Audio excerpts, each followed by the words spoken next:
이른 봄부터 온 정성을 다하고 기대하면서 농사를 시작했습니다. 그런데 시간이 지날수록 하늘이 말라가고 비가 내리지 않습니다. 물이 부족해서 참 어려운 농사를 지었습니다. 그래서 그나마 어느 정도의 추수할 곡식들을 바라보게 되었습니다. 이제 추수할 때가 되었는데 메뚜기 떼가 하늘을 다 덮고 들이닥치더니 조금 남은 그 기대마저 다 먹어 치웠습니다. 남은 게 하나도 없습니다. 여러분, 그때 여러분은 어떤 반응을 보이실 수 있으시겠습니까? 절망하고 원망하고 분노가 일어나겠죠. 그런데 이러한 일이 한 해가 아니라 3년을 계속 지속적으로 이어진다면 어떻게 하시겠습니까? 자연과 하나님에 대한 원망, 실망감이 더 커지겠죠. 그리고 어떻게 살 것인가, 불확실한 장래에 대한 심각한 염려에 빠지게 될 것입니다. 정말 그런 일이 1874년부터 1877년까지 미국의 미네소타주에서 3년 동안 있었습니다. 이 일이 3년 지속되자 미네소타주 전체가 죽음의 땅으로 변해가고 대공황이 시작되었습니다. 1877년 4월 27일 날 당시 주지사였던 필스베리라는 분이 이런 연설을 하며 제안합니다. 큰 시련이 우리에게 왔습니다. 하나님은 이런 시련을 통하여 반드시 우리에게 어떤 교훈을 주실 것입니다.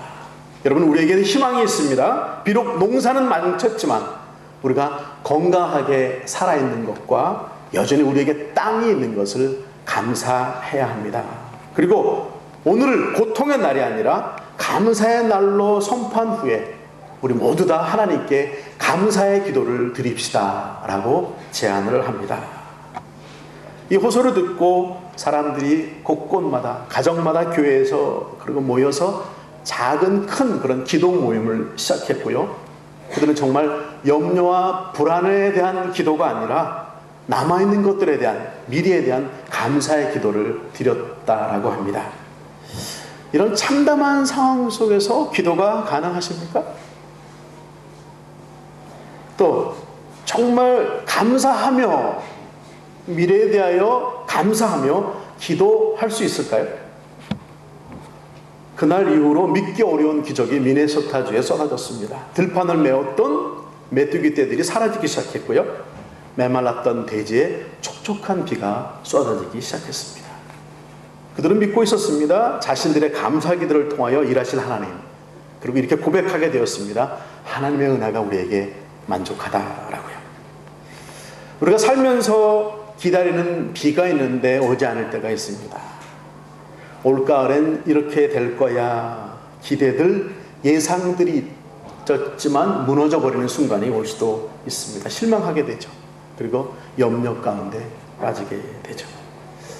저희 지난 2주간 질투 그리고 비판에 대한 말씀을 나눴습니다. 질투와 비판이 나에게서 시작되어 상대에게 나타나고 서로를 불행하게 한다면 오늘 다룰 염려는 내 속에서 시작되지만 나를 불행하게 한다. 거죠. 우선 염려란 무엇인가? 제가 요즘에 염려가 많았나 봐요. 계속 하나님 어떤 말씀을 주시렵니까? 기도하는데 염려에 관한 말씀을 준비하겠습니다. 염려란 앞일에 대하여 마음을 써서 걱정하는 것을 말합니다. 물론 우리가 다 앞일을 알지 못하죠. 다만 그럴 것이다 예상하고 좋은 일이 있기를 바라곤 하죠. 염려는 아직 일어나지 않은 일들, 그러니까 아직 모르는 미래에 속한 것들인데 그것을 그럴 것이다, 그럴 수도 있을 것이야 라고 하면서 미리 당겨와 곱씹고 있는 것을 말하는 것이죠. 염려라는 원어의 뜻을 보면 마음을 나눈다 라고 되어 있어요. 마음이 나뉘어져 있다. 마음이 나누면 행복할 수 있겠습니까? 그래서 야고보서 1장 8절에 이렇게 말하죠. 바로 이 말씀인데 시작. 두 마음을 품어 모든 일에 정함이 없는 자로다. 두 마음이 속에서 싸우고 있는. 그렇다면 우리가 염려는 나에게서 떠나가야 될 것, 옳지 않은 것이라고, 도움이 전혀 안 되는 것이다라고 알 수 있겠는데요. 이론은 이해가 가시죠? 그런데 염려 안 하시고 계십니까? 염려하시고 계십니까? 어떤 것들로 지금 염려 가운데 계십니까? 저는 이것이 하나님께 속한 것이 아니기 때문에 죄성이라고 생각합니다. 염려를 죄다라고까지 말할 수 있느냐? 아니요. 하나님 하지 말라고 하셨으니 죄성인 것이죠. 버려야 될 우리의 성향인 것이죠. 예수님께서 씨 뿌리는 자의 비유를 들어주십니다. 농부가 씨를 뿌립니다. 열매를 기대하고 씨를 뿌리죠. 씨들이 길가에, 돌밭에, 가시덤불에, 좋은 땅에도 뿌려졌습니다. 길가, 돌밭, 가시덤불에 뿌려진 씨는 결실을 맺을 수 없다. 왜냐하면 마가복음 4장 함께 읽죠. 시작. 세상의 염려와 재물의 유혹과 기타 욕심이 들어와 말씀을 막아 결실하지 못하게 된다. 세상의 염려, 재물의 유혹, 기타 욕심들. 세상의 염려는 기대를 이루지 못하게 한다. 실패하게 하는 것이다 라고 말씀하십니다. 하나님이 원하시는 것이 아니다. 저는 오늘 여러분과 함께 염려하지 마세요 라고 설교를 마치고 집에 돌아가는 차에서 다음 주에 무슨 설교를 하지 하면서 염려할 것입니다. 웃자고 한 건데 전혀 반응이. 그렇게 저도 염려 가운데 많이 있다라는 거죠. 내가 생각하는 어떤 것이 마음에 부담이 되고 그것이 커지게 되는 것, 결국엔 염려는 나를 조종하게 되죠. 염려는 마음뿐 아니라 몸도 상하게 하는 것을 알고 계십니까? 이 사람이 염려하기 시작하면요, 자연적으로 침의 분비가 줄어든다고 합니다. 입이 마르게 되고, 입이 마르면 입이 중성화를 계속 지키지 못해 충치의 발생률도 높아진다라고 말합니다. 사람 몸의 병의 원인의 35%가 사실은 마음의 생각에서부터 시작된다라고 의학자들은 말합니다. 그래서 의식 있는 의사들은 말하죠. 병의 원인이 마음에 있는데 마음을 고치려고 하지 않고 병든 몸만 고치는 것이 마땅치 않은 것이다.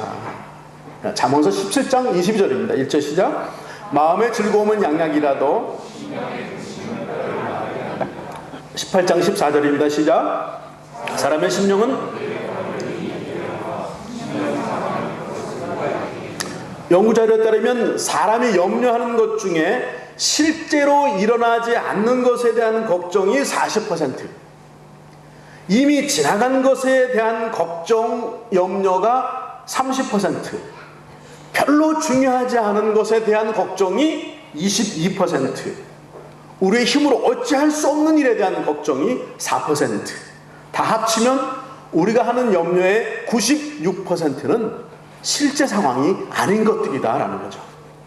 그러니까 나머지 4%의 확률을 미리 당겨와서 온 마음을 다해 묵상하고 있는 것이다라는 것이죠. 나폴레옹 황제가 되었을 때 한 귀족이 나폴레옹에게 물었습니다. 황제께서는 무엇을 가장 염려하고 계십니까? 그가 답하기를, 나는 일주일에 한 번 이발사에게 가서 면도할 때가 걱정된다네 라고 답했다고 합니다. 혹시라도 이발사를 누가 매수해서 자신의 목을 벨까봐 말이죠.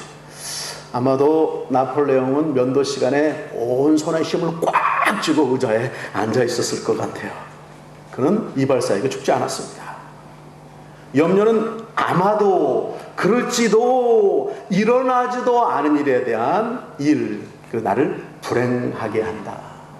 두 번째 테마로 좀 보죠. 왜 염려하지 말라고 하시는지. 누가복음 12장입니다. 함께 읽죠. 시작. 또 제자들에게 이르시되, 그러므로 내가 너희에게 이르노니 너희 목숨을 위하여 무엇을 먹을까, 몸을 위하여 무엇을 입을까 염려하지 말라. 먹을 것을 염려하지 말아라. 입을 것을 염려하지 말아라. 이런 염려는 너희 목숨을 위한 것인데 염려하지 마라. 당장 먹거리는 매우 중요하다고 생각됩니다. 배고픔은 착한 아들을 화나게 합니다. 배고픔은 착한 남편을 화나게 합니다. 헐크로 변하게 하는 이유 중에 하나가 배고픔. 긍정하십니까? 저만 그런 거예요? 자동차 기름을 넣는 게 참 귀찮을 때가 있죠. 특히 겨울은 더 그렇습니다. 주유소를 찾아야 되고 추운 데 나가야 되고 돈을 내려 왔다 갔다 해야 되고 돈도 들기 힘들죠. 그래서 연료 없는 차가 있으면 참 좋겠다라는 생각을 해봅니다. 그러나 그럴 수 없죠. 우리는 먹고 돌아서면 또 먹어야 한다. 먹지 않고 살면 좋을 텐데. 집사람이 본죽에서 이제 한 2년 일하니까 제가 사실은 집안일을 많이 합니다. 조그만 백큐ම් 사서 일도 해주고, 또 어떨 때는 뭐 음식을 제가 많이 만들기도 해요. 제가 괜찮은 뇌생남인데. 그렇게 돼야 되는데, 오케이. 착한 남편이죠. 근데 보니까요, 주부들이 참 일이 많아요. 끼니 때 걱정이 보통이 아닙니다. 장을 봐야 되고 뭘 먹을 것이냐를 생각하는 게 이게 참 힘들다. 그때마다 무엇을 먹을까 신경 쓰이는데요.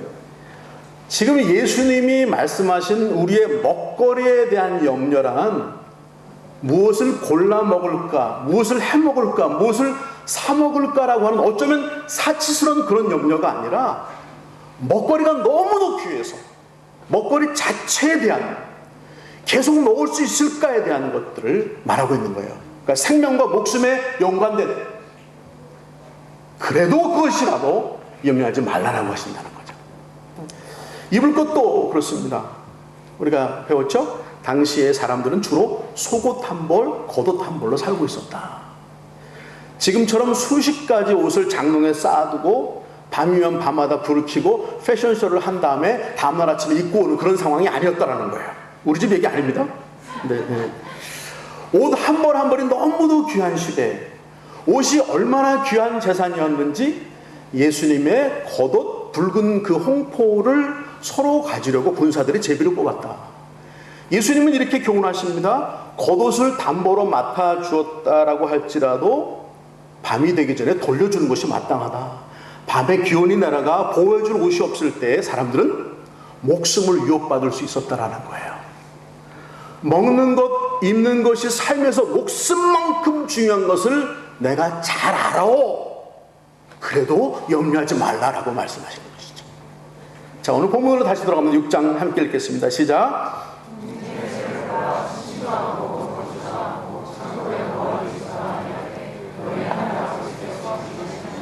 너희는 이것들보다 귀하지 아니하냐? 또 너희가 어찌 의복을 위하여 염려하느냐? 들의 백합화가 어떻게 자라는가 생각하여 보라. 길쌈도 아니하느니라. 그러나 내가 너에게 말하노니 솔로몬의 모든 영광으로도 입은 것이 이 꽃 하나만 갖지 못하였느니라. 공중에 나는 새를 보아라. 심지도 않고 거두지도 않고 창고에 모으지도 않지.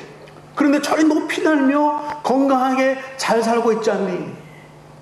들에 핀 백합화를 봐라. 길쌈이란 실을 만들지도 않고 또 옷을 짜는 일, 실을 만들어 옷을 짜는 일, 그것도 하지 않는데 얼마나 예쁘고 향기롭니?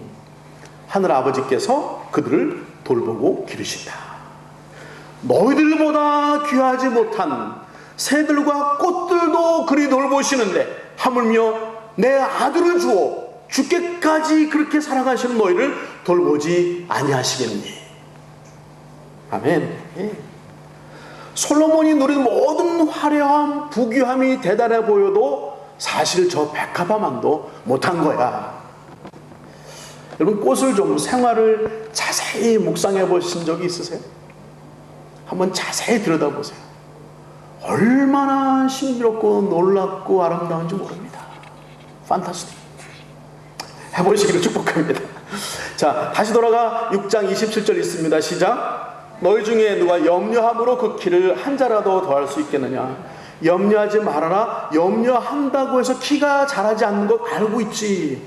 그것처럼 염려를 해서 되는 일은 아무도 없다.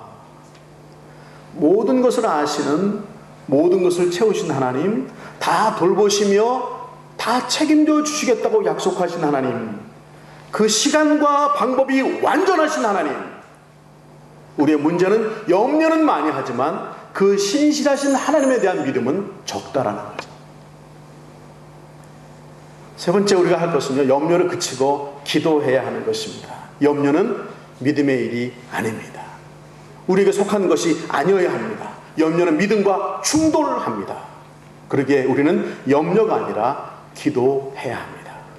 빌립보서 4장 함께 읽겠습니다. 시작. 아무것도 염려하지 말고 다만 모든 일에 기도와 간구로 너희 구할 것을 감사함으로 하나님께 아뢰라. 그리하면 모든 지각에 뛰어난 하나님의 평강이 그리스도 예수 안에서 너희 마음과 생각을 지키시리라. 아무것 아무것도라고 말씀하십니다. 아무것도 염려하지 마라.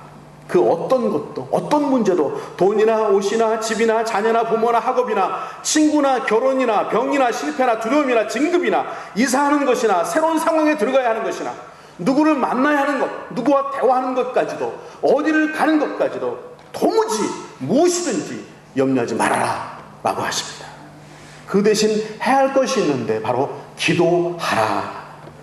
기도한다라는 것은 믿음으로 하나님을 인정하며 기대한다는 것이죠. 염려할 시간을, 염려할 자리를 기도로 채워라. 염려를 벗는 길은 기도하는 것이다. 이게 모든 일에 기도와 간구로 구할 것을 감사함으로 하나님께 아뢰라. 모든 일에라는 의미는요, 어떤 것이든지 무엇이든지, 즉 삶 전체를 통하여를 말씀하시죠. 그러면 언제 더 많이 기도하십니까? 큰 문제가 생겨서 염려가 많아지면 기도하죠. 그것도 안 하세요? 안 하죠. 큰 염려가 있을 때만이 아닙니다. 모든 일에 기도해야 한다라고 말씀하십니다. 기도는 하나님의 임재를 기다리는 것입니다. 내 속에 그분이 가득하길 기대하며 그분께 나아가는 것입니다. 그리고 나를 하나님이 통치하시도록 내 모든 것을 내어 드리는 것을 말하는 것입니다. 여러분과 저의 문제는요, 기도하죠. 기도하고 나서 또다시 염려한다는 것입니다. 기도한 것을 재료로 잘 만들어낸다라는 것입니다. 그냥 하나님을 부르며 하소연하는 시간으로 만들어버린다. 아니요, 내 마음엔 오직 한 주인만 있어야 합니다. 염려가 내 마음을 다스리는 주인이 아니라 하나님이 가득하시도록 기도해야 한다는 것입니다. 우리가 기도할 때 어떤 일이, 모든 지각에 뛰어나신 하나님의 평강이 임한다. 모든 지각에 뛰어나신 하나님의 평강이란 오직 단 하나의 진정한 평화를 말하는 거예요. 하나님만이 주실 수 있는 단 하나의 진정한 평화. 이것이 내 마음과 내 생각에 가득 찰 때 나는 결코 흔들리지 않게 될 것입니다. 우리 앞을 가로막는 그 짙은 안개가, 제가 어떤 분의 예화를 봤더니 광화문 그 광장을 가득 채우는 짙은 안개, 앞이 안 보이는 짙은 안개가 사실은 물 한 잔 정도 다 모아놓으면 600억 개의 물방울이 되어버린 물 한 잔 정도의 양이면 충분하다라고 되어 있습니다. 한 잔의 물 정도가 별것 아닌 듯 하지만 그것이 내 내면 세계를 다 가로막아 버릴 수도 있다는 거죠. 한 잔의 물로 바꿔버리시는 여러분 되시길 축복합니다. 기도는 염려를 사라지게 할 아침해를 부르는 능력이기 때문이죠. 말씀 마칩니다. 내일이 불안하세요? 그래서 염려되세요? 염려가 도대체 우리에게 어떤 도움이 되었었습니까? 염려는 하나님의 성품이 아닌 내 속에 있는 죄성입니다. 공중의 새도 들판의 꽃도 하나님이 돌보신다. 하나님께 우리는 새보다 꽃보다 귀하고 아름답고 얼마나 복된 자들입니까? 염려가 아니라 기도할 수 있습니다. 염려가 아니라 기도해야만 합니다. 안개가 걷히고 밝은 해가 아름답게 나에게 비치는 것을 보게 될 것입니다. 우리 마지막으로 말씀 하나 마치고 기도하겠습니다. 말씀 하나 읽죠? 네, 시작. 너희 염려를 다 주께 맡기라. 이는 그가 너희를 돌보심이라. 아멘. 기도하겠습니다.